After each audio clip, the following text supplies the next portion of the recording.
আমার এখানে আসছে ফেসবুক আইডি নিয়ে, ফেসবুকের নাম পরিবর্তন করার জন্য। তাহলে আমরা ভাইটাকে শিখে দিই। প্রথমে সেটিংয়ে চলে যাবেন,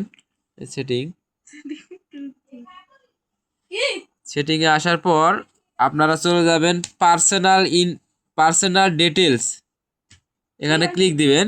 ক্লিক দেওয়ার পর এখানে চাপ দিবেন, চাপ দেওয়ার পর আবার এখানে চাপ দিবেন, চাপ দেওয়ার পর এই জায়গা দিবেন, এই জায়গা দেওয়ার পর আপনার এই জায়গা দিবেন, এই জায়গার নামটা কেটে দিবেন, এই জায়গাতে কেটে দিবেন, জায়গাতে কেটে দিবেন।